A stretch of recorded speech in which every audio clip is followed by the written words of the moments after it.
नमस्कार, आप देख रहे हैं देश का सवाल। आपके साथ मैं हूं अर्चना सिंह। अक्सर कहा जाता है कि नाम में क्या रखा है, लेकिन अगर सरकार योगी आदित्यनाथ की हो तो नाम के पीछे बहुत कुछ है। प्रचंड बहुमत के साथ यूपी की सत्ता में दोबारा वापसी के बाद योगी सरकार एक बार फिर कई जिलों के नाम को बदलने की तैयारी कर रही। बताया जा रहा है कि यूपी के 12 जिलों के नाम बदले जाएंगे, लेकिन फिलहाल शुरुआत 6 जिलों से होगी, जिनमें अलीगढ़, फर्रुखाबाद, सुल्तानपुर जैसे जिले शामिल हैं। यूपी में नाम परिवर्तन संस्कार की चर्चा है तो कर्नाटक में हलाल पर हंगामा मचा है।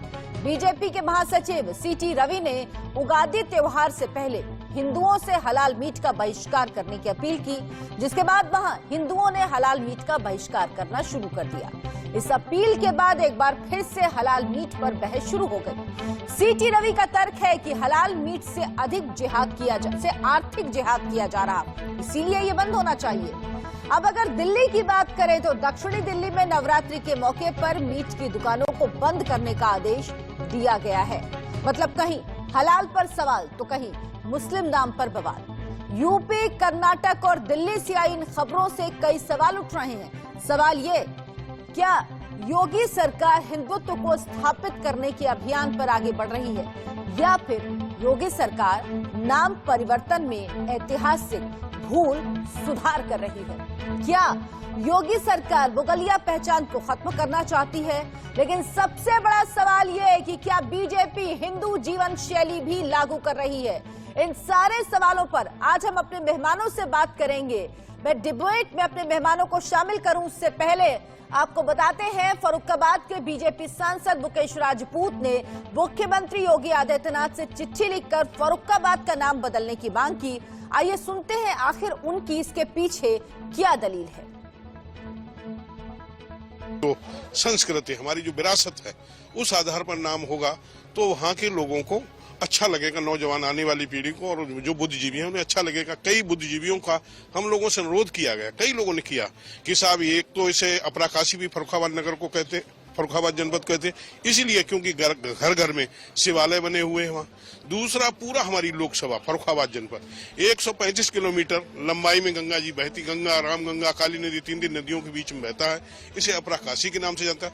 पूरे देश में ये लोग वहाँ पर महा महीने के समय में आते हैं और 1 माह तक गंगा के तट पर रहकर स्नान करते हैं और कल्पवास करते हैं। तो इसलिए इसे अपराकाशी के नाम से भी जाना जाता है। इसलिए हमने मांग की माननीय मुख्यमंत्री जी से, या तो इसे पंचाल नगर कर दिया जाए या अपराकाशी के नाम से फर्रुखाबाद का नाम किया जाए। और दिल्ली में साउथ एमसीडी के मेयर मुकेश सुर्यान ने नवरात्रि के दौरान मीट की दुकानें बंद करने का आदेश दिया। इस आदेश को लेकर मीट दुकानदारों में नाराजगी है। आइए सुनते हैं उनका क्या कहना है। साउथ एमसीडी के मेयर ने दिया है कि मीट शॉप जो है नवरात्र में बंद रखी जाएं। इस पर आपकी प्रतिक्रिया क्या है? भैया यही है, अगर दुकान ही बंद कर देंगे तो खाएंगे कहाँ से? बच्चे कहाँ गुरुद्वारे कोई भेजेंगे? है हमारा तो यही कारोबार है ना, और तो कोई कारोबार ही नहीं है भैया। वही तो कह रहा हूँ, ये तो गलत डिसीजन है ना। तो हाँ, जो आदेश है उसकी कॉपी अभी आप लोगों को मिली है क्या? अभी नहीं मिली हमारे को, अभी नहीं मिली। मिलेगी तो देखो फिर क्या होता है, कार्रवाई फिर होगी। क्या मीट वाले क्या एसोसिएशन करेंगे, क्या है वो फिर बाद में कार्रवाई होगी ना। अभी तो फिलहाल अभी तो कोई सिर्फ न्यूज पे ही देखा था अभी तो हमने, बाकी कोई ऐसी आदेश कॉपी वगैरह कोई तो आई नहीं हमारे पास अभी। आपकी प्रतिक्रिया क्या है? सर अभी तो रिटर्न में कुछ नहीं आया, ओरली सारा कुछ न्यूज पे ही दिखा रहे हैं जी। जब आएगा तब देखेंगे, लेकिन बंद होने से बहुत बड़ा नुकसान हो जाएगा। पहले भी लॉकडाउन में काफी दिनों बंद रही है, वो नुकसान अभी तक कवर नहीं हो पाया। लेबर का चार्जेस नहीं दे पाए, उनके खर्चे पूरे नहीं हो पाए। बिजली का बिल तो रेगुलर आना है, चाहे आप सारी दुकानें बंद कर दो, बिजली का बिल नहीं रुक रहा है। बाकी के खर्चे नहीं रुक रहे, वो कहाँ से पूरे होंगे? आइए सुनते हैं शिवसेना की नेता प्रियंका चतुर्वेदी का इस पूरे मसले पर क्या कहना है।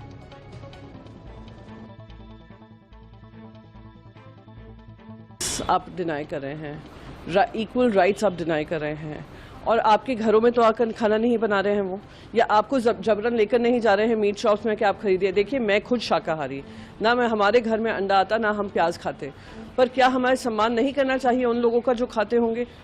तो इस तरीके से जब इक्वल सिटीजन्स बोला है, इक्वालिटी सबको दी है, धर्म के आधार पे नहीं इक्वालिटी हुई है, ना हमारा कॉन्स्टिट्यूशन ये कहता है कि रिलीजन के आधार पे आपको राइट्स दिए जाएंगे या आपकी फंडामेंटल ड्यूटीज होंगी। तो इस तरीके की शर्मनाक सोच देश में लाना, ये वही सोच है जो ध्रुवीकरण की सोच है, ना कि प्रगति की सोच हो।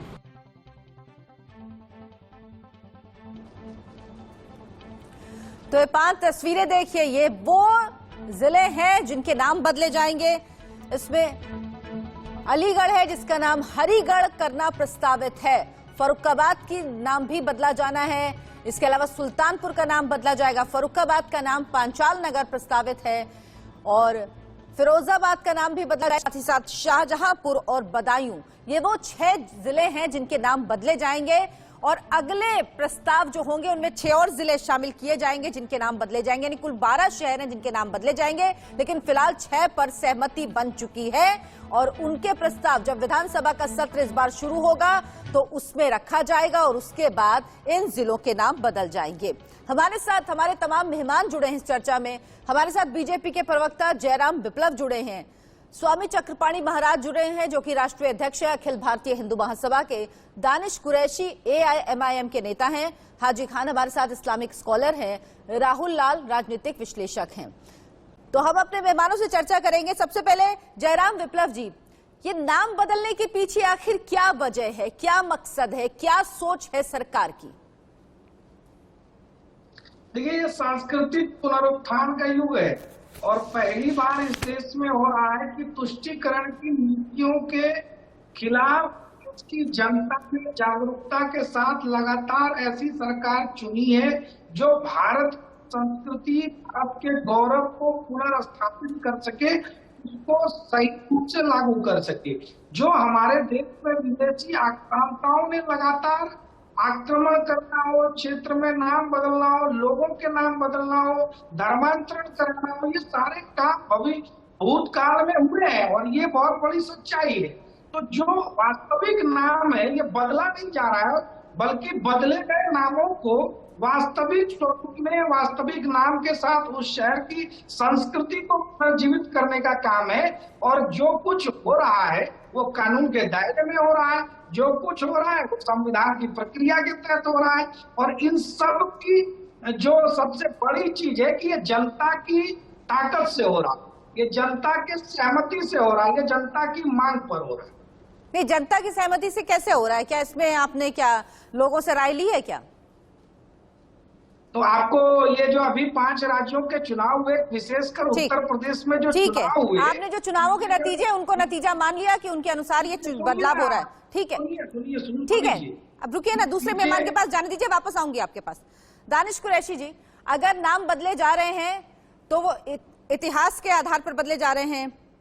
दानिश जी हमारे साथ नहीं है, मुझे बताया जा रहा है। हाजी खान साहब, जो नाम बदले जा रहे हैं वो इतिहास के आधार पर, पूरा उनका बुद्धिजीवी जो है, प्रोफेसर जो है, उनसे बात की गई है, इतिहासकार जो हैं वो सबूत देंगे, वो सारे पक्ष रखेंगे, उसके बाद नाम बदले जा रहे हैं ये। तो इसमें क्या किसी को कोई ऐतराज होना चाहिए? देखिए मैडम, हिंदुस्तान की जो इतिहास है पिछले 1000 साल का, उस इतिहास, 1000 क्यों, 10,000 साल का इतिहास है भैया। इतिहास में हिंदुस्तान में। चलिए हाजी साहब, आपको रोकेंगे। इस वक्त दिल्ली के मुख्यमंत्री अरविंद केजरीवाल कुछ कह रहे हैं, सीधे चलते हैं, सुन लेते हैं। केजरीवाल को सुना, जो स्पोर्ट्स यूनिवर्सिटी की बात कर रहे थे। उनका कहना है कि जब ज्यादा से ज्यादा मेडल आएंगे भारत में और भारत चीन और अमेरिका की बराबरी करेगा तभी हमें संतुष्टि होगी। इसके लिए ज्यादा से ज्यादा बच्चों को तैयार करना होगा इस क्षेत्र में। हाजी खान साहब, आप अपनी बात पूरी करिए। देखिए मैडम, इस मुल्क का हज़ारों साल का इतिहास है और हज़ारों साल इस मुल्क में हज़ारों हुक्मरान रहे हैं। और मैं ये समझता हूँ कि मुसलमानों ने भी 850 साल इस मुल्क में हुकूमत की है और इस हुक्म में रामपुर जैसा शहर जिसमें 80% मुसलमान रहते हैं उसको रामपुर ही रहने दिया। अयोध्या के नाम को चेंज नहीं किया गया, बनारस के नाम को चेंज नहीं किया गया। तो ये क्या एहसान कर दिया? मुगल जो बादशाह थे उन्होंने एहसान कर दिया क्या इस देश पे? अयोध्या में राम की जगह, राम जहां पैदा हुए उस जगह का नाम ना बदल के उन्होंने इस देश पे एहसान कर दिया क्या? क्या बात कर रहे हैं आप सर? कुछ तो सोच समझ के बोलिए। नाम कैसे नहीं, उन्होंने नाम नहीं बदला, ये बड़ा काम कैसे किया आप ये समझाइए। ठीक है, 50, अगर ये हाजी खान साहब, प्रोग्राम मेरा सवाल सुनिए। इन्होंने 50 हाजी खान साहब, साहब मेरा सवाल सुनिए। स्मार्ट सिटी बनाने की हाजी खान साहब मेरा सवाल सुनिए, मेरा सवाल सुनिए। अगर मुगलों, एक मिनट विप्लव देव जी मुझे बोलने दीजिए। अगर नाम नहीं बदला, मुगलों ने तो एहसान कर दिया इस देश पे, आप ये कह रहे हैं? चाहते ताकत थी बदल सकते थे, ताकत थी बदल सकते थे। इस मुल्क को सजाया उन्होंने इलाहाबाद बनाया, अकबर ने इलाहाबाद बनाया, इलाहाबाद शहर बसाया। इन्होंने 50 स्मार्ट सिटी बनाने की बात की, एक नहीं बना पाई। ये करना कुछ नहीं चाहते, हिंदू और मुसलमानों के नाम पर राजनीति करके सत्ता की रोटी खाना चाहते हैं। इसके अलावा इनके पास नहीं है कुछ भी। ये दिलों में आग, लबों पर गुलाब रखते हैं, ये सब अपने चेहरे पे बात समझा दी, ठीक है, इनके पास ठीक है। कुछ योजनाएं नहीं है, तो इन्हें यही हिंदू मुसलमान करना है, इसके अलावा ठीक है। हाजी खान साहब इसमें नाम बदलने में आप क्यों जयराम विप्लव जी, जयराम विप्लव जी आपका मौका आएगा तब आप बोलिएगा, आपका मौका आएगा तब आप बोलिएगा, यही जनता तलाश करेगी। ठीक है। हाजी यही हुआ लंका में यही कर रहे थे। लंका के अंदर जो हालात हैं, आप जैसे लोगों की देनी के हालात हैं, और इस मुल्क के भी हालात यही होंगे जब आप जैसे लोग इस मुल्क को तबाही की तरफ धकेल रहे हैं। यहाँ ये मुल्क सेकुलर मुल्क है, यहाँ भाईचारे से, एकता से, गंगा जमनी तहजीब से ये हिंदू मुसलमान सब एक साथ चलेंगे। स्वामी चक्रपाणी महाराज, आप दोनों शांत हो जाइए। स्वामी चक्रपाणी महाराज, ठीक है। हाजी खान जी, विप्लव जयराम दोनों की आवाज बंद करिए, हाजी साहब की भी आवाज बंद करिए। स्वामी चक्रपाणी महाराज, अगर नाम बदला जाता है तो यहाँ पर मुगलों के हमदर्द क्यों आ जाते हैं, उनको क्यों परेशानी होने लगती है? अगर मुगलों ने इतिहास बदला है तो अपने इतिहास को वापस क्यों नहीं ला सकते? उसमें परेशानी क्यों होनी चाहिए, और इसमें हिंदू मुस्लिम कहां से हो जाता है? नहीं, बिल्कुल बिल्कुल ठीक कह रही हैं अर्चना जी। देखिए, इस बात को समझना जरूरी है। हमारी पौराणिक मान्यता है, फर्रुखाबाद जिसको आज कहते हैं, वो पंचाल देश हुआ करता था, जिसको पंचाल क्षेत्र भी कहते हैं। उसकी जो राजधानी थी कपिल, वहां पे द्रौपदी का स्वयंवर हुआ था। उसका बहुत ही पौराणिक हमारा महत्व है, और हमारे देश में हर जगह, इसीलिए देखो इस भूखंड को यहाँ पे कहा जाता था कि अनेक अवतार हुए हैं, अनेक सिद्ध स्थान है भारत भूमि को कहा गया, जो विश्व गुरु हुआ करता था, जो पूरे विश्व को दिशा देने का काम करता था। लेकिन माहौल कब बिगड़ा? आप देखो, अनेक आतताई जो आए विदेश से, जो आए, अभी हमसे पहले जो हाजी साहब बोल रहे थे कि जी आए, उन्होंने नाम बदला। आप जरा सोचो कि लाखों वर्षों की जो हमारी धरोहर थी, हजारों मंदिरों को तोड़ने का काम किसने किया? विदेश से आए आकर्ताओं ने किया ना। और उन आकर्ताओं का नाम लेकर के आप अगर जो अपने को उदारवाद उनको साबित करो, तो इससे बड़ा मूर्खता कुछ नहीं हो सकती। जिस प्रकार से मुगलों ने हमारी मुल्क को सजाया, दिल्ली को, अगर दिल्ली के अंदर मुगलों की और अंग्रेजों की हाजी साहब, हाजी खान साहब, बीच में मैं नहीं बोल रहा था। खान साहब थोड़ा सुन लीजिए। जिस प्रकार, देखिए हाजी खान साहब, आप वो विदेशी के लिए आप हमसे लड़ रहे हैं, आप जरा समझिए बात को। आपके पूर्वज यहीं के थे, आपके भगवान राम हैं, आपके कृष्ण हैं। ये आप वो जो विदेशी आक्रांता आते हैं और उसको आप मान लेते हैं कि चूंकि वो भी अल्लाह अकबर कर दे और आप भी अल्लाह अकबर, इसलिए वो आपके पूर्वजों को, वो आपके पूर्वज नहीं हो सकते। वो आकर के आपके देश पे हमला किए और हिंदू मुस्लिम का काई पाटने का काम किया। इसको समझना होगा, और अगर तो अभी नहीं समझेंगे तो कब समझेंगे? इसलिए आक्रांताओं की जो निशानी है उसको खत्म करना। अगर अलीगढ़ का नाम हरिगढ़ कर दिया जाए, तो अगर फर्रुखाबाद का नाम पांचाल नगर कर दिया जाए, अगर सुल्तानपुर का नाम बदल दिया जाए, तो इससे दिक्कत क्यों होनी चाहिए किसी को? अगर हमारे इतिहास को तोड़ा गया, अगर मुगलों ने आके उसको बदला और हम वापस उसको लिख रहे हैं या वापस उसको उसके स्वरूप में ला रहे हैं, अगर मैं बेहतर शब्दों में कहूं, तो परेशानी क्यों? आशा जी सभा को बड़ा ध्यान से सुना है, तो हमें उम्मीद है कि जो लोग मुझसे असहमति रखेंगे वो भी ध्यान से मुझे सुन के बाद में मुझे काउंटर करेंगे। नंबर 1, देखिए, नाम बदल रहे हैं आप, और एक ही सावधारणा के साथ बदल रहे हैं कि हमें मध्यकाल पसंद ही नहीं है। जो मध्यकालीन भारत रहा, हम उसे पसंद नहीं करते। देखिए, हमारे संस्कृति का जितना बड़ा हिस्सा प्राचीन भारत है, उसी रूप में वो जिस रूप में हमारे संस्कृति का हिस्सा है, उसी रूप में मध्यकाल भी हमारे संस्कृति का हिस्सा है। हम लोग जब भारत को जानते हैं अर्चना जी, तो उसको हम लोग कहते हैं विविधता में एकता है, डाइवर्सिटी में हम लोग यूनिटी की बात करते हैं। अब आप अलीगढ़ के नाम को बदल रहे हैं, चलिए नाम बदल लीजिए। नाम बदलने में कितने खर्चे होते हैं? उत्तर प्रदेश की जो जनता ने जो पर्याप्त, सुन लीजिए, मैंने बीच में आपके हिसाब से संस्कृति थी ना, देखिए मैंने आपके बीच में नहीं डिस्टर्ब किया था, बाद में काउंटर कर लीजिएगा। मैं कह रहा हूँ कि देखिए, अब अलीगढ़ का नाम आप हरिगढ़ कर देंगे। अलीगढ़ के ताले पूरे दुनिया भर में विख्यात हैं, और उनका जो जियोग्राफिकल टैग है वो अलीगढ़ के नाम पे है, वो उसके नाम पे चलता है। जो उत्तर प्रदेश के अलग अलग जिले हैं वो अलग अलग प्रोडक्ट के लिए पूरे दुनिया भर में विख्यात है। उत्तर प्रदेश सरकार की पिछले साल के योजना की 1 डिस्ट्रिक्ट 1 प्रोडक्ट एक स्कीम भी इसी हिसाब से उन्होंने चलाया था। उसमें काफी ध्यान रखा गया था जियोग्राफिकल टैक्स का। आपका क्या होगा, आप जगह का नाम बदल देंगे, फिर उन उत्पादों का जो वैश्विक मूल्य है वो समाप्त हो जाएगा। आपको जनता ने जो प्रचंड वोट दिया था, विप्लव जी एक तरह से भारतीय जनता पार्टी के नहीं तो युवा और अभी भी मुझे मेरे सवाल का जवाब नहीं मिला। ठीक है, मैं दानिश कुरैशी साहब के पास जाती हूँ, राजनीतिक विश्लेषक हैं। ठीक है राहुल लाल जी, ठीक है, हो गया। वापस आती हूँ आपके पास। आप सब एक ही देखिए, आप सब एक ही मत के हैं, इसलिए थोड़ा सा समय का ध्यान रखिए। दानिश कुरैशी साहब, अगर नाम बदला जा रहा है तो इसमें परेशानी क्यों होनी चाहिए? देखिए, सबसे पहली बात तो मैं आपको एक बात कहूं, भारतीय जनता पार्टी के साथ जो विटंबना है वो ये है कि चुनाव के प्रचार प्रसार में वो विकास की बात करते हैं, ब्रिज दिखाते हैं, एयरपोर्ट दिखाते हैं, राशन दिखाते हैं, भाषण दिखाते हैं और चुनाव जीत के आने के बाद गैर संवैधानिक काम करते हैं। उनका अगर नाम बदलने की अगर इतनी ही उत्सुकता है तो मैं ये कह रहा हूँ कि बाबा को जो है उसी युग में वापस चले जाना चाहिए। उनको इंटरनेट यूज नहीं करना चाहिए। नहीं दानिश कुरैशी जी, जनता ने चुन के उन्हें भेजा है ना। आपको तो यूपी की जनता ने बाहर का रास्ता दिखा दिया, वापस आपको कहा कि आप हैदराबाद जाइए, वहीं रहिए। तो आप फिर अब ये तो मत बताइए कि उन्हें वापस चले जाना चाहिए। सुनिए तो मेरी बात, चुने हुए मुख्यमंत्री है। सवाल ये है कि आप मुझे ये बताइए कि अगर आप ये कह रहे हैं, चक्रपाणी जी महाराज को मैं सुन रहा था, वो ये कह रहे थे कि बाहर क्या आक्रांता है। देखिए, मेरा नाम दानिश कुरैशी है और चक्रपाणी महाराज बिल्कुल सही कह रहे हैं। हमारे पूर्वज इसी मिट्टी के थे और इनके जुल्म के शिकार होके हम आज उनके सामने आपके टीवी पे बैठ के सवाल कर रहे हैं, जहां रामनाथ कोविंद जी को आज भी मंदिर में नहीं घुसने दिया जाता। हमने सदियों पहले उसे लात मार दिया कि हमें नहीं जाना कहीं। क्या बातें करते हैं, राष्ट्रपति हो गए, कैसी बातें कर रहे हैं आप? दानिश कुरैशी जी कैसी बातें कर रहे हैं? गलत। दानिश कुरैशी जी, ये तो वही तर्क हुआ कि मुसलमानों में अत्याचार हुआ तो उन्होंने तलवार उठा ली, और जब कश्मीरी हिंदुओं पर अत्याचार हुआ तो उन्होंने नहीं उठाई। ये कैसे तर्क आप टीवी पे बैठ के दे रहे हैं? कि वो आक्रांता है तो आपके लिए होंगे, हमारे लिए तो नहीं है। हमारे लिए तो चलिए, आप ये कह रहे हैं आपके लिए पूजनीय है वो बहुजन जो लोग हैं, जिन्होंने भारत के इतिहास को तो वही लोग तोड़ा मरोड़ा, वही लोग हैं जो भारत को लूट के गए, जो बाहर ले गए भारत की दौलत, जिन्होंने यहाँ के मंदिरों को तोड़ा, वो आपके लिए पूजनीय है, वो सबके आपके लिए। ठीक है, आप लोग मुगलों के गाने गाइए, उससे कोई दिक्कत नहीं। जयराम विप्लव साहब, एक और सवाल मेरा है। जयराम विप्लव साहब, ठीक है हाजी साहब, जब आपके पास आऊंगी तब आप बोलिएगा। जब आप ठीक है आपके पास आऊंगी तब आप आइएगा, इतिहास पढ़ लीजिए तब मुझसे बात करिएगा। बताइए कहाँ ले गए? बिल्कुल, बाबर से लेके बहादुर शाह जफर, दो बेटे उसके भारत का सोना लूट के कहाँ ले गए, आपको जानकारी होगी और नहीं तो इतिहास पढ़ लीजिए। मेरी डिबेट को डिटेल मत कीजिए। जयराम विप्लव, आवाज बंद करिए, सिर्फ जयराम विप्लव की आवाज आएगी, बाकी सबकी आवाज डाउन करिए, सबकी आवाज डाउन करिए।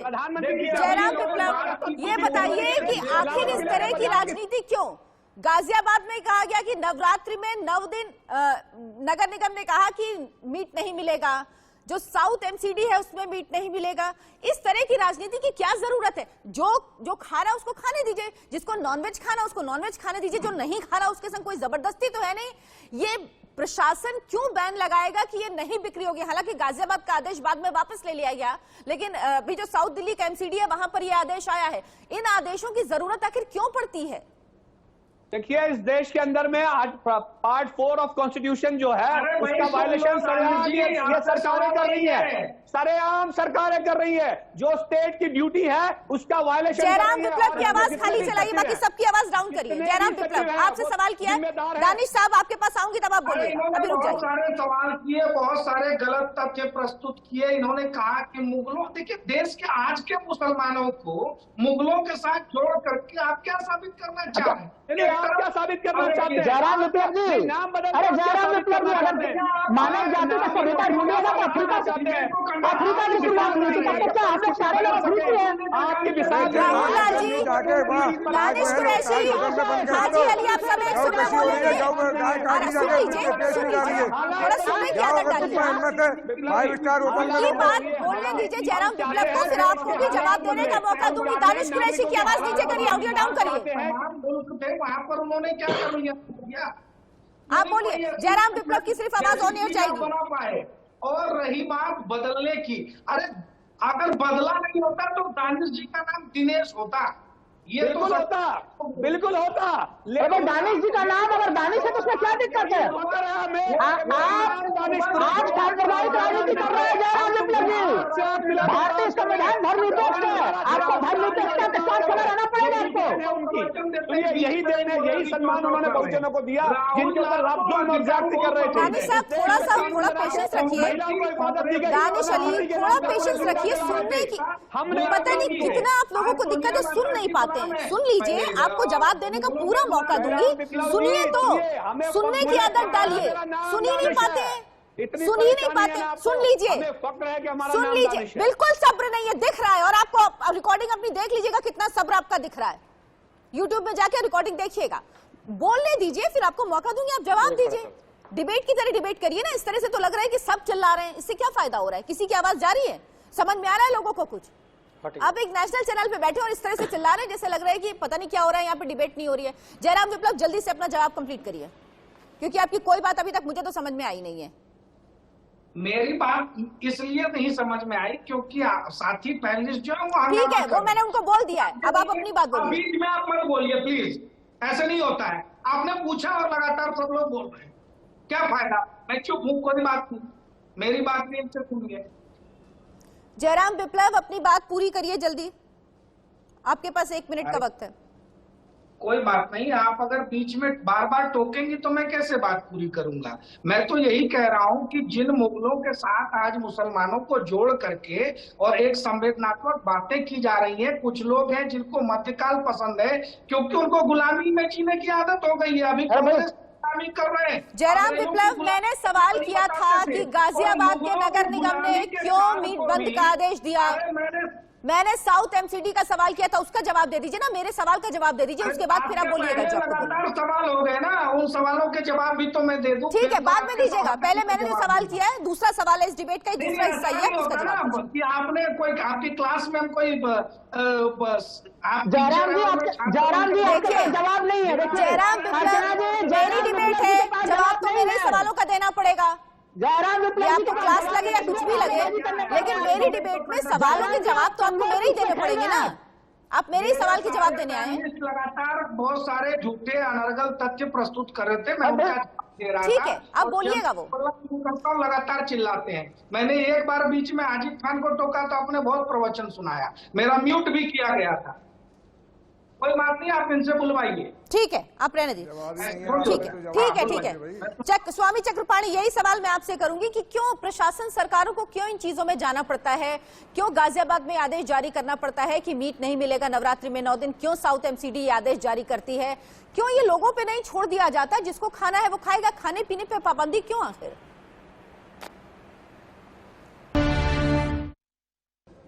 तो सवाल यह है, नाम बदले जाने के पीछे आखिर वजह क्या है? और अगर मुगलिया सल्तनत के समय में जो नाम रखे गए, अगर उन्हें बदलकर इतिहास की भूल को सुधार किया जा रहा है तो इसमें परेशानी क्यों होनी चाहिए? लेकिन दूसरा सवाल यह भी है कि नवरात्रि में मीट की बिक्री पर क्यों बैन लगाया जाता है? क्यों खाने पीने की, किसको क्या खाना है, ये लोगों को तय करने नहीं दिया जाता? और एक और सवाल है कि हलाल के नाम पर जो ये आर्थिक जिहाद हो रहा है, जो लोगों के ऑप्शन नहीं दिए जा रहे हैं बाजार में कि क्या हो क्या ना हो, क्या उपलब्ध हो क्या ना उपलब्ध हो, क्या ये गलत है? मैं हाजी खान साहब, जो हलाल के नाम पर जो हो रहा है, जिसको जो मैं फिर वही कहूंगी जो मैंने विप्लव जी से कहा था कि जिसको जो खाना है खाने दीजिए। अब अगर हिंदू को कहा जा रहा है कि आप हलाल मत खाइए, तो इसमें क्यों किसी को दिक्कत हो? देखिए मैडम, हिंदुस्तान में जब हमारे संविधान ने सारे समुदाय और सारे जातियों और सारे मज़ाहिब के लोगों को एक साथ रहने की इजाज़त दी है, तो उन्हें खान पान की भी इजाज़त दी है। लेकिन जो लोग इस वक्त इस तरह की बातें करते हैं, ये कानून से हट के बात करते हैं। मैं और ये मेडिकल एतबार से भी एक बात बताना चाहता हूँ अपने दर्शकों को और आपको कि मैं जो हलाल मीट है वो मेडिकली एतबार से फिट होता है, क्योंकि जब इसको किसी को हलाल किया जाता है और सर किसी रिसर्च में अभी तक ये नहीं आया। आप मुझे रेफरेंस दीजिए, किस रिसर्च का आप रेफरेंस दे रहे हैं? यहाँ ऐसे बात, आप मुझे रिसर्च का रेफरेंस दीजिए।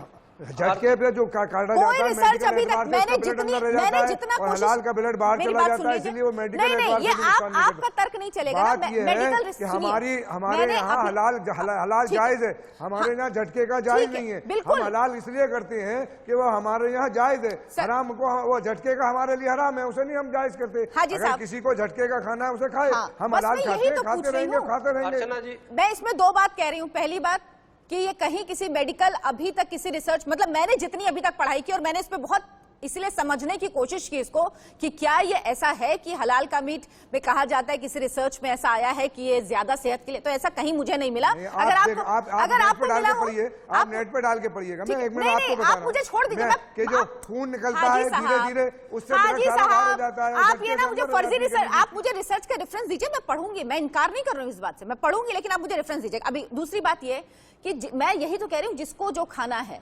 अगर हलाल नहीं खाना, हिंदुओं को तो नहीं खाना, आपको नहीं आपको खाना आप खाइए, लेकिन अगर हिंदू नहीं खाते हैं तो इसमें फिर इसको अलग तरह का फिर राजनीतिक रंग छोड़ के इसको धार्मिक रंग क्यों देने की कोशिश की जा रही है कि मुसलमानों के खिलाफ सब्जी खा रहे हैं उसमें भी जान होती है। मेडिकल एतबार से जो हम सब्जी खा रहे हैं, सब्जियां खा रहे हैं, उसके अंदर भी जान होती है। अब ये कहते हैं कि इधर तो जीव का हत्या हो रही है, उधर हत्या नहीं हो रही, दो तरह की बात। हर जानदार में अल्लाह ताला ने उसके अंदर जान रखी है, उसके अंदर जीवन है, वो अपनी जिंदगी अपनी सांस ले रहा है, पेड़ पौधे फल फ्रूट सारे की सारे में जान है। लेकिन जैसे जानवर है ऐसे ही अल्लाह की मखलूक है, ये हमें जो खा रहे हैं हम वो इजाजत दिए। और मैं ये पूछ रहा हूँ, आज से पहले जब खेती नहीं होती थी उस जमाने में लोग हिंदू मुसलमान सारे गोश्त खाते थे। क्या रामचंद्र जी ने हिरण का शिकार किया था? उन्होंने क्या जीव की हत्या करने के लिए कुछ भी बात करते हैं आप हाजी खान साहब? ठीक है, दानिश कुरैशी साहब, यही सवाल मैं आपसे भी करूंगी।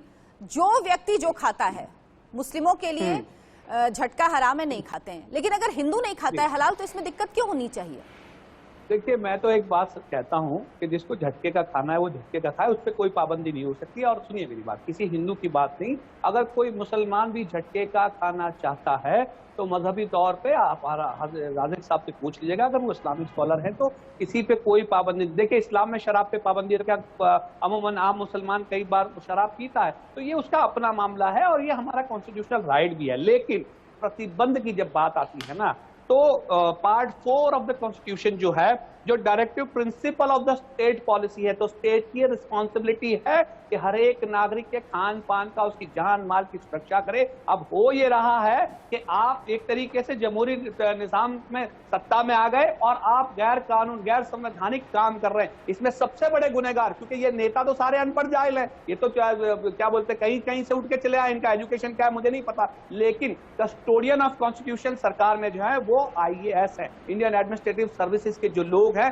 दे are the custodian of the क्या बोलते हैं स्टेट। अब जब कॉन्स्टिट्यूशन के कस्टडी उनके पास है, तो इस तरीके के जो नोटिफिकेशन पे जो वो सिग्नेचर कर रहे हैं ना, अभी तक उन पर क्रिमिनल ऑफेंस रजिस्टर होना शुरू नहीं हुए, लेकिन इस तरीके के गैर संवैधानिक अगर नोटिफिकेशन वो इश्यू करते रहे तो आने वाले दिनों में स्टेट ने ये ऑर्डर नहीं जारी किया ना। दानिश कुरैशी साहब, पहली बात तो मुझे आपकी एक लाइन पे ऑब्जेक्शन है कि आप कह रहे हैं सब नेता अनपढ़ गवार होते हैं, किसी के लिए इस तरह के शब्दों का प्रयोग करना ठीक नहीं है, अच्छा नहीं होता है, किसी के लिए इस तरह के शब्दों का प्रयोग ना करिए। और दूसरी बात ये कि कर्नाटक में जो आदेश, कर्नाटक में जो बात हुई है, गैर संवैधानिक ऑर्डर इश्यू करेगा तो उसके नहीं, तो वो अरे लोगों के उस पर छोड़ा जा रहा है ना, कि लोगों से अपील की जा रही कि वो ना खाएं। अपील करना और बात है, और सरकार, ठीक है, आप कह रहे हैं सरकारों को नियम नहीं बनाना चाहिए, ठीक है, सरकार नियम नहीं, सरकार ऐसा नियम भी नहीं बनाती कि कौन हलाल का खाए और कौन ना खाए, ये नियम सरकार नहीं बनाती है। चक्रपाणी महाराज जी, क्या सरकारों को लोगों के खान पान में दखल देना चाहिए? मुस्लिमों को जो खाना है मुस्लिम खाए, लेकिन ये कहना कि हिंदू वो खाएं, अगर नहीं खा रहे तो वो मुस्लिमों के खिलाफ काम हो रहा है, ये सोच गलत है, ये सोच नहीं होनी चाहिए। जो आपको आजादी है वो दूसरों को भी आजादी है। जी देखिए, मैं इस पे अपना विचार दूंगा, लेकिन निवेदन करूंगा बीच में लोग ना बोले, क्योंकि बीच में टोक देते। देखिए, कबीर दास जी ने बड़ा स्पष्ट बोला है कि इस जीव हत्या पे कि काटा कूटी जे करे ते पाखंड के भेद। सबसे बड़ा तो कोई भी जीव हत्या करता है और खाता है अपने पेट भरने के लिए, उससे बड़ा पाखंड कोई नहीं हो सकता, क्योंकि मनुष्य जब इस सृष्टि पे आया तो उसी समय फल फूल सब कुछ देने का काम किया परमात्मा ने। दूसरी बात देखो, हलाला क्या है, हलाल मीट क्या है? हलाल मीट वो है कि एक तो मुस्लिम उसको काटेगा, दूसरी अल्लाह अकबर करते हुए करता है, जो भी कलमा पढ़ के, और उसके बाद जो है वो धीरे से थोड़ी सी काटता है उसके गर्दन को। आप सुन लो, बीच में मत बोलो। गर्दन को थोड़ी सी काटता है और उससे पूरी फोर्स से खून निकलता है। आप जरा सोचो कि वो जीव कितना तड़पता होगा। उसको तड़पा के मारा जाता है और उसके बाद उसके बाद को खाया जाता है। कोई भी व्यक्ति नहीं, अर्चना जी ठीक है, नहीं मेरी बात सुन लो, जब वो मेरा मानना ये था उससे निगेटिविटी कितनी आर्थिक आधार पे एक तबके के बिजनेस को बंद कर दिया, एक तबके के बिजनेस को बंद कर दिया। मैं उस पर बात कर रही थी। राहुल लाल जी, नाम अगर बदले जा रहे हैं, जगह के 6 जिलों के नाम बदले जा रहे हैं। योगी आदित्यनाथ ने पहले भी फैजाबाद का, इलाहाबाद का और मुगलसराय रेलवे स्टेशन का नाम बदला था, लेकिन पहले की सरकारें भी ये करती आई है ना, तो कुछ नया तो नहीं है इसमें। तो ऐतराज अब इस दौर में क्यों?